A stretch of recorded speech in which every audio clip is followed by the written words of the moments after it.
자, 상해 목차를 한번 살펴보도록 할게요. 그래서 상해는요, 인체의 구조, 외상학 개론 뭐 이렇게 들어가는데요. 오늘은 저기 인체의 구조하고 외상학 개론, 그 다음에 뼈하고 관련이 되어 있는 것들을 하도록 하겠습니다. 그래서 보통 상해는 뼈 이렇게 얘기하죠. 뼈 그러면 상해 골절. 맞죠? 그래서 그런 부분들하고 관련이 있겠습니다. 자, 인체의 구조입니다. 자, 인체의 구조에서 한번 살펴보게 되면요. 8페이지 한번 펴보십시오. 그래서 8페이지에 보시면요. 이 해부학적 자세라는 게 가장 중요합니다. 그래서 우리는 자, 보세요. 인체는요. 정중앙을 중심으로 해서 대칭입니다. 대칭이고요. 그래서 우리가 다쳤는데 상해에서 진단서에 뭐라고 나오냐면 아까도 시험 문제에 뭐라고 그랬냐면 대퇴골 분쇄골절 이렇게 나온 게 아니라 우측 대퇴골 분쇄골절 이런 식으로 나와요. 그래서 우측이냐 좌측이냐 이런 것들이 굉장히 중요하고요. 그러면 뭐예요? 의학에서는 방향, 위치, 그 다음에 이런 것들이 굉장히 중요하게 되어 있어요. 그래서 손을 뒤집었는지 바로 했는지 이런 것들 되게 중요합니다. 그래서 위치 방향하고 관련이 있는 것 중에서 가장 기본은 해부학적 자세다라고 얘기해요. 그래서 이 해부학적 자세는 어렵진 않습니다. 자, 손바닥이 정면을 가고 새끼손가락이 몸에 붙는 이 자세입니다. 어렵지 않아요. 다리는 두 개는 모아주고. 그래서 가장 기본이요. 가장 기본인 건 모든 방향, 위치의 기준이 된다. 이게 왜 그러냐면 자, 기준이 되는데 정중앙을 중심으로 해서 좌우 대칭이라고 말씀드렸고요. 그러면 조금 이따가 얘기할 수 있는 게 우리가 팔을 다쳤어요. 팔을 다쳤는데 누구는 팔 안쪽을 다쳤고 누구는 팔 바깥쪽을 다쳤어. 그러면 안쪽 바깥쪽을 어떻게 구분을 해요? 이 자세가 있어야 새끼손가락 쪽이 안쪽이고 엄지 쪽이 바깥쪽이 되는 거예요. 그런데 손은 어떻게 해요? 이렇게 뒤집으면 어떻게 해요? 요게 안쪽이 되고 요게 바깥쪽이 되는 거예요. 그래서 너랑 나랑 얘기할 때 말이 맞아야 돼. 서로 나 바깥쪽을 다쳤잖아 팔을. 그러면 바깥쪽이 어디지? 보통 바깥쪽이라 그러면 보통 우리가 이렇게 얘기해서 꼭 여기를 얘기해요 사람들이. 근데 실제적으로 바깥쪽이라고 얘기하는 부분들은 엄지 쪽이다. 이렇게 보시면 돼요. 그래서 이 방향이 가장 중요하다. 이건 어렵진 않고 시험 문제 나오진 않아요. 여러분들이 공부할 때 필요한 가장 기본이다라고 보시면 돼요. 그래서 손바닥을 정면으로 향하게 한 이 자세가 해부학적 자세다라고 보시면 돼요. 자, 그 다음에 우리가 인체의 면에 관한 용어를 배울 거예요. 이 면은 뭐냐면 우리가 엑스레이를 찍으러 갈 때 엑스레이 찍어보신 분 계세요? 자, 엑스레이를 찍을 때 정면을 바라보고요. 또는 측면을 바라보고요. 이런 말들을 써요. 그럴 때 면에 관한 용어인데요. 우리가 면이라는 단어에서 좀 구체적으로 좀 특이한 의학 용어가 나옵니다. 그래서 면에 관한 용어 중에서 정중면이라는 단어가 가장 많이 나와요. 다 정중면이에요. 뭐예요? 앞으로 그냥 바라보고 정을 봤더니 정중면을 봤을 때는 인체를 옆으로 좌우로 나누는 자세를 얘기해요. 그래서 인체를 중앙 앞에서 좌우 대칭으로 나누는 거예요. 그래서 인체가 이렇게 들어오면 가운데를 해서 이쪽 저쪽 좌측 우측 이렇게 나누는 걸 우리는 정중면이라고도 하고요. 이게 세로면이죠. 그래서 세로면이기 때문에 시상면이라고 씁니다. 그래서 이 단어는 어디서 제일 많이 나오느냐? MRI에서 판독에서 이 사람을 촬영을 했는데 시상면의 면은 어떻고 정중면의 면은 어떻고 할 때 시상면이라는 단어가 나온다라고 보시면 돼요. 그 다음에 인체를 요렇게도 잘랐지만 제가 옆으로 봤을 때는 인체를 요렇게도 자르죠? 요렇게도 자른다. 그거를 우리는 관상면이라고 하고요. 인체를 앞뒤로 자르는 거예요. 그래서 앞뒤로 자르는 거는 뭐냐면 이렇게 자르죠? 자, 이렇게 자르니까 앞에서부터 이렇게 잘라가요. 근데 우리는 관상면이라는 단어가 조금 어려운데 우리 머리, 약간 여기를 왜 머리 아플 때 왜 뽁 들어간 데 있죠?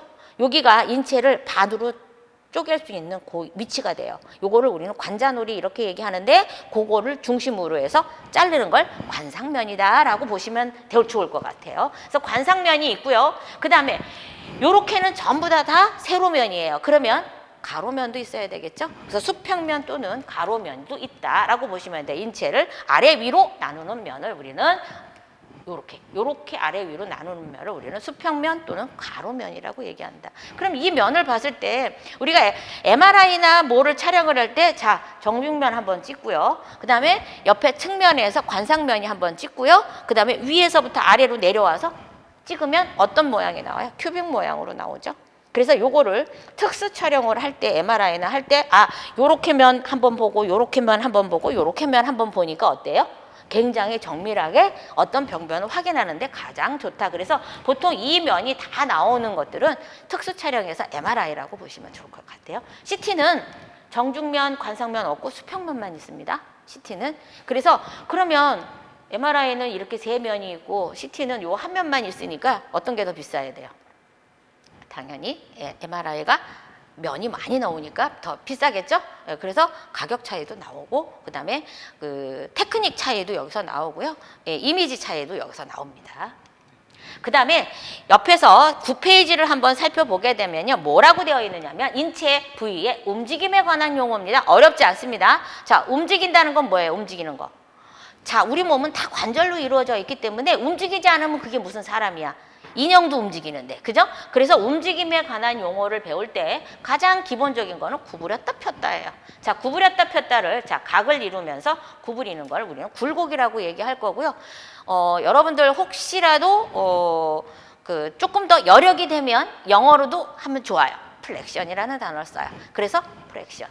그 다음에 그럼 반대 방향. 피는 거는 우리는 신전이라는 단어를 쓰고 영문으로 익스텐션이라는 단어를 써요. 이거는 플렉션, 익스텐션 가장 많이 쓰는 단어예요. 그래서 이거는 꼭 무슨 뭐 영어를 뭐 내가 하고 싶어서가 아니라 흔히 쓰는 그런 용어다라고 보시면 돼요. 그러면 구부렸다, 폈다, 플렉션, 익스텐션 했어요. 이것만 있는 게 아니라 또 뭐가 있느냐면, 자, 우리가 아까 정중앙이라고 그랬죠? 인체는 정중앙을 향해서 가까이 오는 게 있고 멀어지는 게 있다는 거죠. 그러면 멀어지는 것, 자, 정중앙에서 멀어지는 거를 우리는 이거를 우리는 외전이라는 단어 쓸 거예요. 그러면 아까 내외, 그죠? 내외는 항상 우리 의학에서는요 정중앙을 중심으로 해서 좌측, 우측이에요. 그래서 별개예요. 부위가 별개야. 나 팔이 다쳤어. 그럼 팔이 두 개잖아요. 그러면 오른팔도 다치고 왼팔도 다쳤어요. 그러면 부위가 달라요. 그래서 실제적으로 손해액을 여러분이 손해사정사에서 손해액을 상정을 할 때 우측팔 손해 따로, 좌측팔 손해 따로 해서 합산을 해야 돼요. 그러니까 한 팔만 다친 사람하고 양팔이 다친 사람은 손해액이 훨씬 다르겠죠. 그래서 부위는 항상 정중앙을 중심으로 해서 나눠줘야 돼요. 그러면 아까 정중앙을 중심으로 해서 안쪽, 바깥쪽이 있다 그랬잖아요. 그래서 안쪽으로 들어오는 거를 우리는 내전이라고 할 거고, 바깥쪽으로 나가는 거를 우리는 외전이라고 얘기한다. 그래서 외전은 어브덕션, 어덕션 이렇게 써요. 자, 어브덕션이라는 영화도 나왔어요. 알아요? 모르나? 이런 영화가 있어요. 그래서 외전. 자, 그 다음에 움직임에 관한 용어 중에서, 자, 돌리는 게 있겠죠? 조금 전에는 다 평면적이에요. 구부렸다, 폈다, 안으로 들어왔다, 나갔다. 근데 요거는 팔은 돌릴 수가 있어. 그죠? 돌릴 수가 있어요. 그래서 돌리는데 안쪽으로 돌리느냐, 바깥쪽으로 돌리느냐에 따라서 이름을 그렇게 줬어요. 그래서 안쪽으로 돌리면 손바닥을 바닥 쪽을 향하도록 돌리는 거. 자, 외는 뭐예요? 손바닥을 위쪽으로. 그래서 아까 뭐라 그랬어요? 해부학적 자세가 가장 기본이라 그랬죠? 이 자세에서 자, 이렇게 돌리느냐, 이렇게 돌리느냐에 따라서 회내, 회외가 달라진다라고 보시면 돼요. 그래서 회외는 자, 외 안쪽으로. 그죠? 이렇게 해서 회내, 회외 이런 단어가 있고요. 자, 그래서 방향 아까 움직임에 관한 용어를 배웠는데 여기서 방향이 하나 더 들어갈 거예요. 그럼 아까 방향 중에서 진짜로 쉬운 게 뭐예요? 안쪽, 바깥쪽, 위, 아래. 맞아요? 그 다음에 가까운데 먼데, 이게 방향이에요. 근데 그거를 여기다가 한번 써볼 거예요. 자, 가장 많이 쓰는 게 내측, 외측입니다. 자, 내측, 외측은 자, 정중면에서 가까운 거를 내측, 먼 데를 외측이라고 그럴 거예요. 하나도 어렵진 않아요. 자, 보면, 자, 이렇게 놓으면 정중면이죠? 정중면에서, 근데 여기에서 내측, 외측을 가릴 때는요, 전체적으로 여기는 내측, 여기는 외측이 아니에요. 자, 팔 하나를 봤을 때, 자, 각각의 팔, 각각의 다리, 뭐 이런 걸 각각으로 봅니다. 부위별로 볼 때. 자, 여기서 내측, 외측을 얘기할 때 아까 해부학적 자세, 손바닥이 어디로 가? 앞으로 가는 거. 정면으로 가. 자, 여기서 해부학적 자세라고 얘기하니까 자꾸 헷갈리잖아요. 여러분들 그 영화에서 가끔씩 보면은 요즘 뭐 그런 드라마에서 의학 드라마 같은 거 좀 스릴러, 범죄 뭐 이런 걸 했을 때 사람이 죽었어. 그러면 부검하는 장면이 가장 많이 나와요. 부검하는 장면이 나오면 사람이 누워 있어. 자, 누워 있는데 부검을 할 때 어떻게 드러누워 있는지를 여러분 보시면 돼요. 어떻게 드러누워 있어? 이렇게 하고 드러누워 있던가요? 대부분은 이렇게 드러넣어서 그 판때기 위에 이렇게 있을 거예요. 이게 해부학적 자세예요. 해부를 할 때 요 자세다라고 보시면 돼요. 그러니까 항상 정면을 향하는 거예요. 손바닥이 정면을 향해. 그러니까 정면을 향하니까 어떻게 해요? 자, 정면을 향하니까 내측이 어디야? 새끼손가락 쪽. 자, 외측이 어디야? 엄지손가락 쪽. 이렇게 되는 거예요. 맞아요? 근데 이렇게 뒤집으면 내측이 외측이 바뀌죠? 그래서 항상 기본은 해부학적 자세다라고 보시면 돼요. 그 다음에 멀리 있는 거, 가까이 있는 걸, 멀리 있는 걸 원이, 가까이 있는 걸 근이라고 할 거예요. 그러면 기준이 되는 점이 있어야 될 거 아니에요. 뭐보다 멀리, 뭐보다 가깝게. 그죠? 심장입니다. 자, 심장에서 보다 가까운 데를 근위, 심장에서 보다 먼 데를 원이라고 할 거예요. 자, 손가락을 한번 볼게요. 자, 손가락 마디가 몇 개예요? 3개야. 맞아요? 보이진 않지만 우리 다 알아요. 자, 그러면 손바닥이 이렇게 있는데 손바닥이 이렇게 있잖아요. 앞을 정면으로 보고 있으니까. 자, 손가락에 마디가 3개인데 자, 어디가 제일 심장에서 가까워요? 손바닥 쪽에 있는 게 가까워요. 이거를 근위. 그러면 손톱 있는 쪽이 심장에서 멀죠? 그걸 원이라고 할 거예요. 근데 3개야. 그럼 가운데를 중이라고 하면 돼. 그러면 이 사람 뼈를 얘기할 때 손가락 뼈를 우리는 수지골이라고 할 거예요. 수지골이라고 할 건데 자, 뭐예요? 근이죠. 근이지골 하면 돼. 자, 멀리 있는 거 원이지골 하면 돼. 가운데를 중이지골 하면 되겠죠. 맞아요? 네, 발가락도 똑같습니다. 이제 이따가 다시 또 설명을 할 거예요. 그래서 근이, 원이를 얘기할 거고요. 그 다음에 여러분들이 잘 아는 상하, 위, 아래. 이게 왜 그러냐면 모든 뼈는 입체적이에요. 그래서 뼈가 이렇게 있으면 윗부분, 아랫부분. 만약에 예를 들어서 만약에 이 뼈가 위에도 돌기가 2개 있고 아래가 돌기가 2개가 있어. 그럼 이름을 뭐라고 하느냐면 위에 상관절 돌기 2개, 아래 하관절 돌기 2개. 이런 식으로 이름이 나가요. 그래서 뼈 각각의 이름을 얘기할 때도 위쪽, 아래쪽. 그러면 왜 이걸 이렇게 중요하게 생각하느냐면 우리는 인체를 들여다보지는 못하잖아요. 책으로 볼 때 상관절 돌기가 부러졌어. 하관절 돌기가 부러졌어. 그러면 거기 안에 윗부분 어디가 부러졌구나를 알 수가 있는 거예요. 그래서 이런 위치가 중요한 거고요. 그 다음에 아랫부분에 봤을 때를 보면은 배측, 저측, 장측 이런 단어가 나옵니다. 이 말은 이제부터 다시 제가 설명을 드리도록 하겠습니다. 자, 방향에 따른 용어에서 배측 굉장히 많이 나오는 단어예요. 자, 배측, 장측, 저측이에요. 자, 앞으로는 이 배측은 자, 등 쪽이라고 보시면 돼요. 등. 왜 이런 말들이 나왔냐면요. 이게 의학 용어가 미국에서 들어왔을 때 우리나라로 바로 들어온 게 아니라요. 일본 거쳐서 들어왔어요.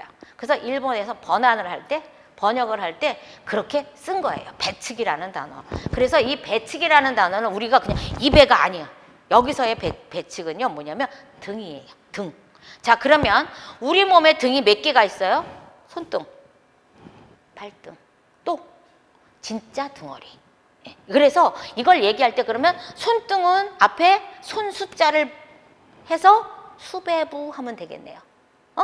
그러면 발등은 족배부 하면 되겠네요. 맞아요? 근데 이게 사실은 진단서에 수배부, 좌멸창, 그 다음에 발등어리가 날아간 거, 그거를 족배부, 신부열상 이렇게 나와요. 그러면 족배부, 수배부, 손등이라는 거야, 손바닥이라는 거가 헷갈리시면 안 돼요. 그래서 배부라는. 그 다음에 여러분 허리가 너무 아파. 그러면 허리 통증 하면 되는데 굳이 뭐라고 써요? 요배부 통증 그래요. 허리 요자를 쓰는 거예요. 들어보셨죠? 예. 그래서 요배부, 그 다음에 수배부, 족배부 그건 전부 다 다 등을 얘기한다라고 보시면 돼요. 그래서 자, 손등 쪽으로 배측이라고 하고요. 자, 장측, 저측이라는 단어는요. 바닥이라는 단어를 보통 광범위하게 쓰는 걸 저측이라는 단어를 쓸 거예요. 자, 바닥이에요. 그래서 그러면 손바닥이야 그러면 어떻게? 수저부 해야 되는데 굳이 손바닥은요. 손바닥 장자를 써요. 그래서 얘만 수장부라는 단어를 쓸 거고요. 그럼 발바닥은 이때 족저부라는 단어를 쓸 거예요. 무슨 말인지 아시겠어요? 그래서 오늘은요. 이 장 또는 장은 써도 되고 안 써도 되는데 대부분은 저라는 단어를 쓴다. 그러면 한번 볼게요. 손등. 그러면 우리가 손목을 구부리는데 손목을 구부려 보세요. 그러면 이것도 구부리는 거고 이것도 구부리는 거예요. 맞아요? 아까 굴곡이라고 하는 거는 각을 이루면서 구부리는 건 전부 다 굴곡이라고 할 거니까. 그러니까 이거를 어떻게 구부려야 될지 모르는 거예요. 그러면 여기서 방향을 줄 거예요. 자, 손등 쪽으로 구부려 보세요. 손등을 향해서 구부려 보세요. 이거죠? 자, 손바닥을 향해서 구부려 보세요. 이거겠죠. 그래서 방향하고 움직임을 섞어서 써요. 그러면 손등 쪽을 향해서 구부리는 거. 자, 이걸 그러면 무슨 굴곡이라고 하면 돼요? 배측 굴곡 이렇게 하면 되겠네요. 자, 한번 볼게요. 자, 얘는 수배부라고 얘기하고요. 여기다가 굴곡이라는 단어를 더 씁니다. 그러면은 앞에 배측이 들어가고 뒤에 굴곡이라는 단어를 쓸 거예요. 그래서 배측 굴곡이라는 단어를 쓸 거고요. 우리는 이게 글씨가 너무 네 글자잖아. 그러니까 줄여서 쓰잖아요. 그래서 배굴이라는 단어를 쓸 거예요. 그래서 뭐가 중요하냐면 자, 배굴. 이게 왜 중요하냐? 여러분들이 손사에서 가장 중요한 거는 손해액을 산정을 할 때 어떻게 산정할 거야? 보이지도 않는데. 그러면 이 사람이 원래는 손이 이렇게 구부려졌었는데요. 움직임이 이렇게 많았는데요. 다치고 난 다음에 손이 요만큼만 움직여요. 요만큼만. 그럴 때 배측 굴곡은 몇 도고요? 뭐 장측 굴곡은 몇 도고요? 이게 들어가야 될 거 아니에요. 그죠? 그래서 장애 진단서 상에 이 내용이 나옵니다. 그래서 배측 굴곡 네 글자니까 얘를 요렇게 따서 배굴 해서 요렇게 배굴이라고 많이 써요. 그러면 밑에 손바닥 쪽으로 구부리는 거. 자, 이것도 다 구부리는 거죠? 구부리는 걸 했더니 얘는 수장부라고 쓰고 자, 어떻게 해요? 장측 굴곡이라고 쓴다. 그래서 얘도 가장 많이 써요. 그래서 얘는 장측 굴곡 그 다음에 배측 굴곡 그래서 배굴, 장굴. 그러면 이거 말고요. 만약에 발바닥이야. 그러면 어떻게 써요? 저라는 단어를 쓴다 그랬잖아요. 그러면 저굴이라는 단어도 똑같이 쓴다. 맞아요? 그럼 뒤에 가서 다시 설명을 드리도록 하겠습니다. 제일 많이 쓰고 제일 중요합니다. 자, 그러면 족관절에서 굴곡은 어떻게 해요? 자, 발 등을 향해서 움직여. 이걸 뭐라고 한다 그랬어요? 아까? 배측 굴곡. 그래서 앞에 배굴이라는 단어를 쓸 거예요. 자, 옆에서 보니까 이건 신전이야. 그죠? 피기도 하지만 구부렸으니까 피니까 신전이라고도 하지만 어느 쪽으로 굴곡이에요? 발바닥 쪽으로 굴곡이잖아요. 그러면 저굴 또는 장굴이라고 하면 돼요. 그래서 보통은 발바닥 저자를 써갖고 바닥 저자를 써서 저굴이라는 단어를 쓴 거예요. 됐어요? 네. 그래서 요렇게 쓴다. 이해가 되시죠? 그래서 예전에 시험 문제에 뭐라고 나왔냐면 신체의 움직임에 관한 용어 10개 이상 쓰고 설명해라 라는 단어가 있어요. 그러면 어떻게 해요? 굴곡, 신전, 내전, 외전 여기다가 회전까지 다 하죠? 내전, 외전 4개 뭘로 써? 4개 뭘로 써? 그러면 그때 배측 굴곡, 장측 굴곡 이거 쓰면 돼요. 그러면 8개가 나오죠? 근데도 2개가 부족해. 자, 그러면 여기에서 뭐가 또 나오느냐면요. 밑에 보시면 9페이지에서요. 위에 박스 아래에서 두 번째를 한번 보게 되면 번이라는 단어가 나와요. 번. 이 번인도 또 번이라는 단어는 일상에서 잘 안 써요. 그렇지만 원래는 있어요.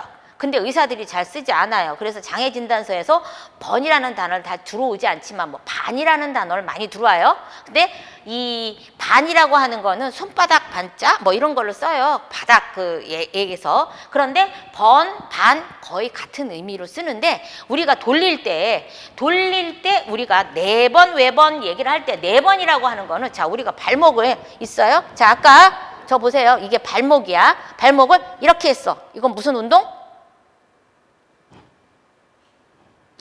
어느 쪽을 향해서 움직였어요? 지금 배측을 향해서 움직였잖아요. 그래서 배굴 맞아요? 그 다음에 아까 저굴 이렇게 됐잖아요. 그래서 배굴 저굴만 하는 게 아니라 발목은 어떻게 해요? 부채살처럼 까딱까딱도 해.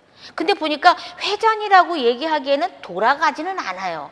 그런데 약간의 부채살처럼 까딱까딱은 한단 말이에요. 그러면 자, 발이 엄지 발가락 쪽을 향해서 양측은 똑같아요. 이렇게 움직이는 거예요. 그럼 안쪽을 우리는 뭐라고 하기로 했죠? 내측이라고 할 거 아니에요. 그런데 약간 회전이라고 하기는 좀 어려우니까 요거를 손바닥이든 발바닥이든 안쪽을 향해서 들어오게 되는 걸 이거를 네 번 또는 네 반이라고 쓸 거예요. 그러면 손바닥도 똑같죠? 자, 손바닥에서 배측 굴고 장측 굴고 됐어요? 그런데 손바닥은 우리 기본적으로 손바닥을 어디를 향해? 앞을 향해서 보는 게 해부학적 자세니까 자, 여기에서 내측은 새끼손가락 방향이라고 했어요. 맞아요? 새끼손가락 쪽으로 얘를 반 정도 회선을 해요. 자, 이거 돼요? 돌리지는 못하지만 약간 까딱까딱 들어가죠? 이걸 뭐라고 하면 돼요, 그럼? 네 번 또는 네 반 이렇게 쓰면 돼요. 근데 번이라는 단어 잘 쓰지 않고 손바닥 반자를 써서 네 반, 외반 이렇게 쓸 거예요. 맞아요? 그래서 좀 어렵긴 한데 여러분이 꼭 아셔야 되는 건 뭐냐면 자, 정중앙을 중심으로 해서 안쪽을 우리는 내측이라고 하고 자, 바깥쪽을 외측이라고 한다. 여기에서 움직임을 넣어주는 거예요. 그래서 여기 보시면 네 번 또는 네 반이라고 쓰는 거는 어떻게 해요? 자, 발목을 어디로 엄지를 향해서 트는 거예요. 그죠? 발목을 엄지를 향해서 트는 거. 이거를 네 번이라고 하고 그러면 새끼발가락 쪽으로 트는 거 있죠? 이거를 네 번이라고 하면 되겠네요. 맞아요? 근데 여기서 그럼 시험 문제에서 어떻게 나오냐? 자, 내가 걸어가고 있는데 어떤 사람이 걸어가고 있는데 발을 삐끗했대. 그래, 많이들 그렇게 하잖아요. 해보셨죠? 저도 많이 그렇게 했어요. 자, 발을 삐끗했어. 어떻게 삐끗하는 게 가장 많던가요? 자, 가는데 이렇게 아니면 이렇게. 여자들 막 신발 신고 가다 이 하면 이렇게 갔죠? 자, 발이 어떻게 돌아갔어? 네 번. 그죠? 그래서 시험 문제 이렇게 나와요. 어떤 25세 여자가 보행을 하다가 발이 네 번 됐다. 만약에 외번 됐다. 이런 말을 쓸 거예요.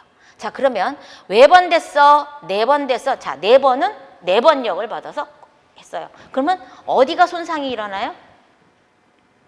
인대가 만약에 내측에 있고 외측이 있어. 그러면 외측이겠죠. 이거예요. 그래서 시험 문제가 방향을 주면서 어디가 손상이 됐는지를 물어봐요. 맞아요? 그래서 네 번, 외번 확실하게 아셔야 돼요. 내측, 외측 확실하게 아셔야 돼요. 됐어요? 네. 그래서 이렇게 보시면 되고요. 그 다음에 회전은 어렵지 않아요? 자, 외회전, 내회전. 그럼 당연히 회전을 하는데 팔을 돌리는데 바깥쪽으로 돌리는 거. 자, 팔을 돌리는데 안쪽으로 돌리는 거. 내회전, 외회전 이렇게 보시면 돼요. 이해가 가시죠? 그래서 요거는 어렵지 않습니다. 자, 그 다음에 또 중요한 단어가 하나 더 나와요. 자, 뼈는 그냥 뭉툭하지 않아요. 조금 올록볼록 튀어나온 것도 있고 움푹 패여 있는 것도 있습니다. 그러면 볼록하거나 돌출한 부위에 관한 용어를 한번 알아볼 건데요. 오늘은요, 오늘 집에 가서 꼭 아셔야 될 게 뭐냐면 이 단어 중에서 과라는 단어입니다. 과. 가장 많이 쓰는 단어 중에 하나예요. 보통 이 과라고 하는 건 뭐냐면요. 우리가 보통 뼈가 우리 얘기할 때 개뼈다귀, 개가 뼈다귀 물어왔어. 그러면 개 입에 어떻게 그려요? 이렇게 그리죠. 그러면 여기 동글동글한 요 부위를 얘도 과라는 단어를 쓸 거예요. 그러면 이 과라는 단어를 이렇게 쓰는데 이 뼈가 이렇게 대퇴골이에요. 나중에 배울 건데 위에서부터 쭉 대퇴골이 나와 있는데 이 부분 요렇게 생긴 거. 요게 과예요. 근데 보니까 과가 두 개야. 응? 여기도 과, 여기도 과야. 그러면 여기서 방향을 주면 되겠네요. 그지? 안쪽에 있는 과를 내과라고 하면 되고 바깥쪽에 있는 과를 외과라고 하면 돼. 맞아요? 그렇게 주면 돼. 지금 방향을 배웠으니까. 그런데 얘만 덩그러니 놓고 보니까 어느 쪽이 내측이고 어느 쪽이 외측인지 모르겠어. 그러면 여기서는 이제 나중에 배울 건데요. 여기에서 쭉 타고 올라가면 요렇게 동그랗게 생긴 요거 뭐같이 생겼어요? 머리처럼 생겼죠. 애기 머리처럼 생겼어요. 그래서 이 뼈에 머리야라는 단어를 써서 골두라는 단어를 쓸 거예요. 이제부터. 그래서 시험 문제에 아니면은 그 내용에 만약에 아까는 시험 문제 뭐라고 나왔어요? 대퇴골 간부 분쇄골절인데 치료를 받았는데 어쩌고 나왔죠? 그럼 골두는 아니라는 소리예요. 그럼 얘가 대퇴골인데 대퇴골두 쪽에 문제가 생기면 대퇴골두 분쇄골절이 있는데 그러면 답이 달라져. 나중에. 그래서 골두라는 단어는요 머리통하고 똑같기 때문에 볼록하거나 돌출한 부위에 제가 쓰지도 않았어. 그냥 이렇게 동그랗게 생긴 건 다 머리라고 얘기할 거예요. 근데 골두 방향의 쪽이 내측이에요. 항상. 그래서 쭉 내려오면 여기가 뭐가 돼? 내과가 되고요. 나머지 부위가 외과가 되는 거예요. 요거는 그냥 잠깐 제가 설명을 드리는 거예요. 자, 그러면 볼록한 부분을 이 뼈 하나를 봤더니 얘도 볼록하고요. 얘도 볼록하고요. 얘도 볼록하고요. 얘도 볼록해. 이름이 다 달라요. 그래서 엑스레이를 한번 봤어요. 이게 골반 엑스레이고요. 이게 대퇴골. 여기에 있는 뼈를 요렇게 제가 엑스레이에서 가져온 거예요. 그래서 한번 볼게요. 자, 이게 대퇴골두예요. 자, 골두 보여요? 골두가 보이고 여기가 좀 잘록하고 뒤에 요렇게 되어 있네요. 그리고 여기도 약간 불룩하고. 자, 그러면 동그란 부분을 우리는 대퇴골두라고 얘기하고요. 동그란 부분에서 여기 가운데 잘록한 건 항상 의학에서요. 뼈는요. 모양 그대로 보고 얘기해. 머리 밑에 뭐가 있어? 뽁이 있네. 그럼 얘를 경부라고 얘기할 거예요. 그러면 얘 이름은 뭐라고 하냐면 대퇴경부라는 단어를 쓸 거예요. 지금은 안 쓰셔도 돼요. 그냥 이게 중요한 게 아니야. 설명이 중요한 거지. 자, 골두 밑에 모가지가 있고요. 모가지 밑에 보니까 이렇게 튀어나온 게 있어. 근데 이 튀어나온 게 심상치가 않아요. 보통 이렇게 소심하게 튀어나온 게 아니라 쫙 하고 나왔어요. 이거를 특별하게 뭐예요? 대퇴골에 매우 큰 돌기를 얘를 전자라고 하기로 했어요. 자, 전자. 근데 전자라고 얘기했는데 보니까 소심하게 하나 똑 튀어나온 요게 하나 더 있어. 얘도 전자예요. 그러면 보니까 큰 전자, 작은 전자 하면 되겠네요. 맞아요? 그래서 얘를 대전자, 얘를 소전자 이렇게 해요. 이게 왜 중요하냐면 진단서에 아까 대퇴간부 분쇄골절이야? 여기가 다쳤다는 거예요. 이렇게 분쇄가 된 거예요. 그러면 이 사람이 만약에 예를 들어서 우리가 시험 문제에 대퇴골 대전자부 골절이야 라고 하면 어디가 부러진 거야? 가운데는 아니고 전자니까 이렇게 부러지겠지. 그죠? 그러니까 진단명이 얼마나 많이 나오는지 제가 설명드리는 거예요. 그러면 대퇴골 경부골절 여기를 얘기하는 거예요.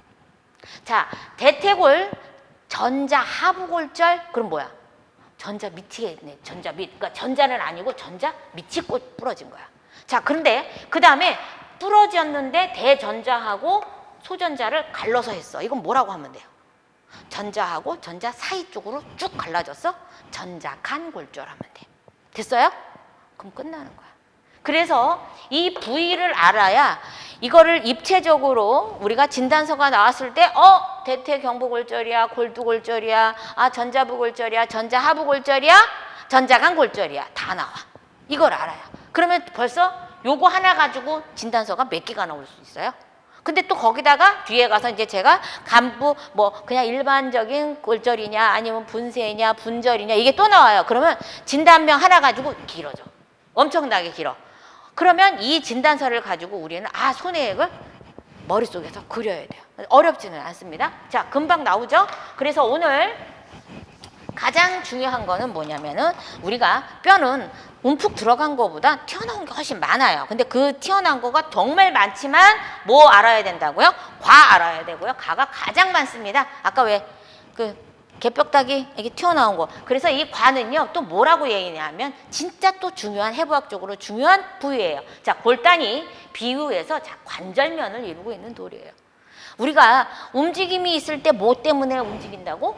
관절 때문에 움직이네. 근데 관절면을 이루고 있는 이 돌기를 다쳤어. 그러면 관절이 다친 건가요? 안 다친 건가요?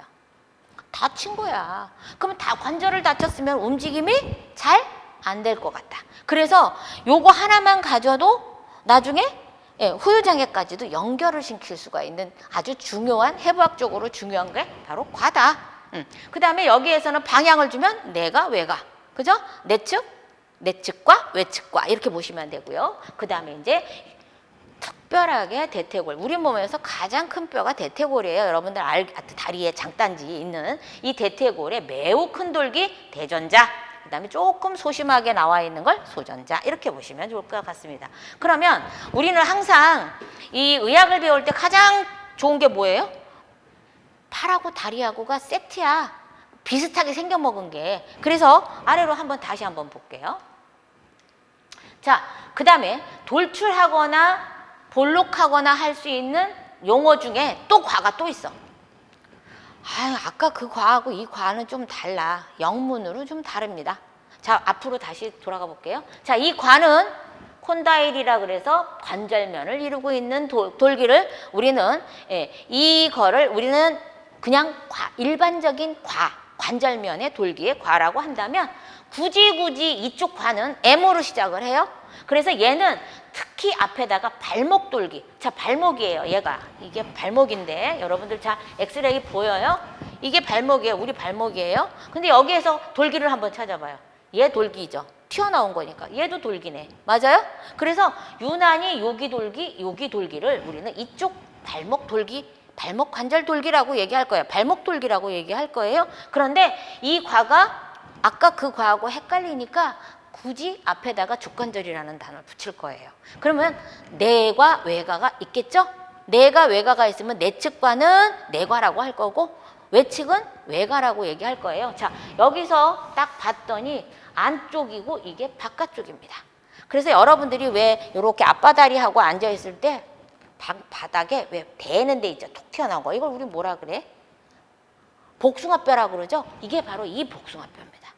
바깥쪽에 있는 이 복숭아뼈. 그러니까 얘가 외과가 될 거고 얘가 내과가 되는 거예요. 그래서 요거는 시험 문제에 작년 24년 말고 23년도에 요 내용이 나왔어요. 이 사람이 어떤 사람이 다쳤는데 발목이 나갔어. 그래서 삼과골절이래.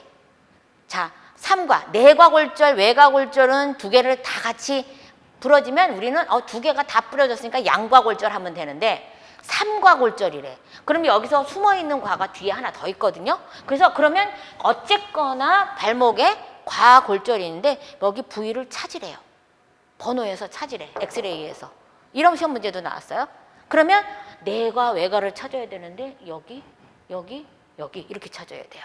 그래서 그런 문제도 나와요. 해부학적인 문제. 그래서 여기에서의 과는 발목 돌기 관절이다 라고 이해하시면 좋을 것 같습니다. 그래서 이쪽이 족관절 내과, 이쪽이 족관절 외과다. 요거는 뒤에 가서 다시 설명을 드리도록 하겠습니다. 자, 그러면 아까 대퇴골의 가장 큰 돌기를 우리는 뭐라고 한다고? 전장. 그러면 어깨에도 있겠죠? 그래서 어깨 같은 경우에는 우리가 상완골이에요. 자, 이 상완골도 똑같아. 자, 요것도 머리통처럼 이렇게 됐으니까 얘를 볼두라고 할 거예요. 자, 그러면 머리 밑에 뭐가 있다고? 모가지가 있잖아요. 그러면 여기가 뭐가 돼? 경부가 될 거예요. 근데 보니까 똑같이 골도 옆에 보니까 얘는 대퇴골보다는 크지는 않지만 소심하게 뭔가가 이렇게 올라온 게 하나 있어. 이렇게 올라온 게 하나 있고 여기도 이렇게 올라오는 게 하나. 여기선 잘 안 보이는데 여기 하나 이렇게 두 개가 있어요. 그래서 요걸 보시면 큰 결절, 작은 결절 할 거예요. 그래서 상완골에 있는 돌기를 우리는 결절이라고 할 거고요. 큰 결절, 작은 결절 이렇게 얘기할 거예요. 자, 그러면 여기서도 상병이 나오죠? 자, 여기가 부러지면 뭐라고 하면 돼? 상완골, 골두골절, 자, 여기가 이렇게 부러져. 상완골, 경부골절. 여기도 상완골, 경부예요. 자, 그러면 대결절골절. 그러면 여기가 나간 거예요. 그지? 그 다음에 결절하고 결절 사이에 부러지면 결절관, 골절. 그 다음에 그 밑에 있는 거 경부골절, 간부골절 이렇게 들어가요. 그래서 대결절이라는 단어를 쓰게 되면 자, 손이래. 어깨, 예, 팔. 그래서 상완골에 매우 큰 돌기를 우리는 대결절이라고 한다라고 보시면 좋을 것 같습니다. 그래서 이쪽이 대결절이다. 그 다음에 요거 하나만 하고 쉬도록 하겠습니다. 움푹 패이거나 오목한 거가 또 있어. 그동안에는 이제 여러분들이 시험 문제를, 아니 시험 문제는 책을 이렇게 보는데, 대퇴골, 알아. 상완골 알아? 그 전에는 단편적으로 뭐 상완골 골절, 대퇴골 골절만 했다면 이제 부위가 들어가야 된다 그랬죠?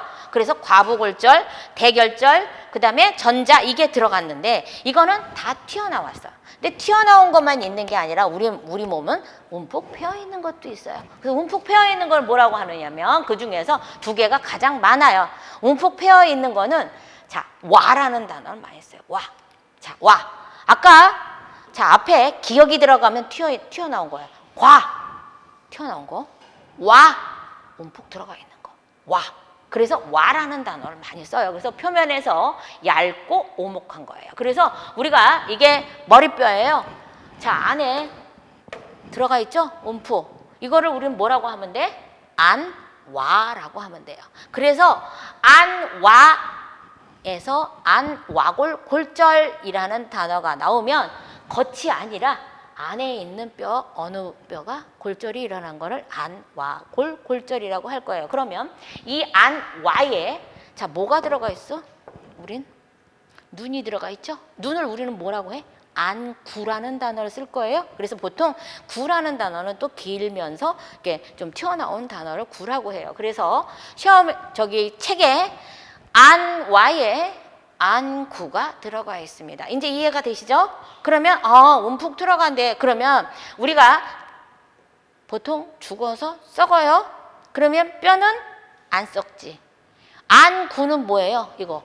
안구는 우리 여러분들이 나중에 눈을 배울 건데 뭐 안에 맥락막이 있고 뭐가 안구 여러 가지가 있어요. 흰자하고 검은자가 다 있는데 얘는 약간의 연부조직 쪽으로 들어가 있어요. 그러니까 걔는 녹아서 없어져 버려. 그러니까 안구는 없어졌는데 안와는 남았죠? 그래서 와라는 단어는 움푹 들어간 걸 와라고 한다라는 정도만 쓰면 돼요. 그래서 그냥 이렇게 보면 관절와야 라는 단어가 나왔어요. 그럼 뭐야? 어떤 뼈에 움푹 들어간 거구나. 어느 건지는 잘 모르지만 와라는 단어는 움푹 들어간 거야. 그러면 안으로 들어간 거가 있다. 그러면 상대적으로 안으로 들어간 뼈는 튀어나온 뼈하고 서로가 맞물리겠네. 이것만 보시면 돼요. 맞습니까? 근데 이름이 관절와래. 그러면 어떻게? 관절 부위인데 하나는 이렇게 움푹한 거고, 그러면 여기에 골두나 뭔가 들어가 있으면 어떻게 돼? 그러면 완벽한 관절이 되네. 튀어나온 거, 움푹 들어간 거. 됐어요? 그러면 움직임을 할 수 있는 관절이 되겠네. 이렇게 보시면 돼요. 그래서 나중에 뒤에 가서 또 배울 거예요. 자, 강이라는 단어가 또 하나 나와요. 자, 강은 영문으로 보니까 캐비티예요. 자, 뭔가 주머니예요. 그래서 이 안에 체내에 있는 공간 또는 방을 얘기해요. 그러면 그거를 얘기하는 거는 뭐냐면, 자, 머리를 우리는 두개강이라는 단어 쓸 거예요. 자, 두개강 안에 뭐가 들어있어요? 여러분이 알고 있는? 뇌. 맞아요? 그래서 우리가 이렇게 두개강이라는 단어도 쓰고, 그 다음에 비강이라는 단어 써요. 자, 비강, 코. 없죠? 공간이 있죠? 이 안에 어떻게 해요? 비골은요, 코는 80% 이상이 연골로 되어 있어요. 골연골로 되어 있어요. 그래서 사망을 했을 때 다 코는 없어지고 여기가 비골이에요. 여기가. 그리고 나머지는 연골이에요. 그래서 없어. 그 다음에 복강. 자, 복강은 뭐라 그래요? 우리가 진단서에 복강내 출혈 이렇게 나와요. 자, 복강은 배. 그죠? 복강 안에 뭐 들어있어? 장기가 들어가 있지. 그지? 그래서 복강내 출혈이야 라는 단어가 들어가면 소장 출혈, 뭐 무슨 출혈, 뭐 이런 것들이 다 복강내 출혈이라고 볼 수 있어요. 그 다음에 자, 복강만 있나? 가슴도 있잖아. 자, 복강을 배 아프다 그럴 때 이렇게 배 아프다 소리 안 하죠. 그럼 아래 바로 위쪽에 가슴 부분을 우리는 흉강이라고 그래요. 그럼 흉강이라고 하는 거는 이 안에 뭐 들어있어요? 제일 중요한 심장, 폐, 뭐 이런 것들이 들어가 있어요. 자, 골반, 강이라는 단어 쓸 거예요. 자, 골반. 자, 여기가 골반뼈 있어요. 근데 골반뼈는 이렇게 쫙 벌어지지 않고 약간 움푹해요. 자, 움푹하면서, 그래서 움푹하면서 주머니 형태를 이루어요. 약간의 뭐 복주머니는 아니고 약간의 주머니. 이건 뭐라 그래? 골반강이라는 단어를 쓸 거고요. 그러면 골반강 출혈이야. 그러면 골반강 안에 무슨 내부 장기가 있어야 될 거 아니에요? 무슨 장기가 가장 많아? 골반에? 생식기. 생식기. 여성 생식기, 남성 생식기. 맞아요? 근데 여기에서 콩팥은 여기 없어요. 콩팥은 후복강에 있어요. 후복강. 앞쪽 복강 아니고 뒤쪽. 그래서 이렇게 강이라는 단어도 쓴다. 그래서 책을 이 용어를 왜 알려드리냐면 여러분들이 이제 스스로 공부를 할 거 아니에요. 책을 쫙 읽는데 어떤 책은 흉곽이라고 했다가 어떤 책은 흉강이라고 했다가 막 헷갈려요. 그게 무슨 소리야? 흉강은 넓은 의미의 공간을 얘기할 거고요. 흉곽은요. 흉곽을 이루어 그러면은 뼈가 여러 개가 모여가지고 가슴 뼈대를 이루는 거예요. 그럼 여러 개의 뼈가 뭐가 있어? 갈비뼈, 흉골 뭐 이런 거겠죠. 이렇게 세 장 안을 흉곽을 이루는데 이 안에 내부 장기가 들어있고 이거를 통틀어서 우리는 뭐라고 해? 흉강이라고 한다. 그래서 단어가 여기서 나오는 거예요. 됐습니까? 그래서 요렇게 뭐 용어를 여러분들한테 설명을 드렸고요. 이제부터는 이제 본격적으로 외상학 개론을 들어가도록 하겠습니다. 10분 쉬고 하도록 하겠습니다.